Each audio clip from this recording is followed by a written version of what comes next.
ভালো লাগলো। Hello everyone, কেমন আছো তোমরা সবাই? আশা করি তোমরা সবাই খুব ভালো আছো। আজ তোমাদের সঙ্গে শেয়ার করব আমার একটা ছোট্ট ব্লগ।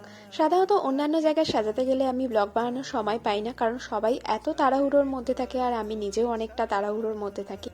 আজ যাকে সাজাতে যাচ্ছি সে হলো আমার ছোটবেলার বান্ধবী। ওর বাড়ি আমার বাড়ি একদম পাশাপাশি, তাই আমি হেঁটেই চলে এলাম। ওর যেহেতু এটা পার্টি মেকআপ ছিল আর ও বিয়ে বাড়িতে যাবে অনেকটা রাত করি, সে কারণে হাতে অনেকটাই সময় ছিল। আমি প্রথমে স্কিনটা ভালো করে প্রিপারেশন করে নিয়ে আইব্রোটা ড্র করে আই মেকআপটা স্টার্ট করেছিলাম। ওকে জিজ্ঞাসা করেছিলাম, ও সেইভাবে কোনো ডিমান্ড ছিল না আই মেকআপ নিয়ে, তবে ও কিন্তু নিজেকে কাজল পরে দেখে খুব খুশি হয়েছিল, কারণ ও প্রথম আমার কাছে এই রকমভাবে সাজলো। ও আগেও এরকমভাবে কোথাও সাজেনি।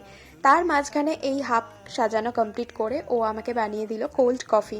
আমি যখনই ওর বাড়িতে আসি ও আমাকে 2 কাপ করে কফি খাওয়ায়, আর আমি যেহেতু চা কফি খেতে একটু বেশি ভালোবাসি সেই জন্য ও সেটাই মাথায় রেখে সাজানোর মাঝখানে আমাকে 2 কাপ কফি বানিয়ে দিয়েছিল, আর আমার সেটা বেশ ভালো লেগেছিল। কফিটা ও বরাবরই খুবই ভালো বানায়। আর তারপরে বসে পড়লাম কফি নিয়ে, আর একটা আড্ডাও হয়ে গেল। তারপর ওর বাকি লুকটা পুরোটা কমপ্লিট করি। ওর কেমন লেগেছে সেটা ওর মুখ থেকেই শুনে নাও। আমার খুব খুব ভালো লাগলো। আমার শাড়ির সাথে, আমার মুখের সাথে, আমার চুলের সাথে খুব সুন্দর করে অ্যাডজাস্ট করে ও আমাকে সাজিয়ে দিয়েছে। Thank you so much. Thank you তোকেও। তুই খুশি তো? খুব খুশি। ও ঠিক যেরকমটা চেয়েছিল আমার থেকে, আমি সেই রকমই একটা সিম্পল লুক দেওয়ার চেষ্টা করেছি। তোমরা চাইলে তোমাদের যে কোনো স্পেশাল দিনে আমাকে বুকিং করে নিতে পারো। এখনের মতো চলো, টাটা, সবাই খুব ভালো থেকো।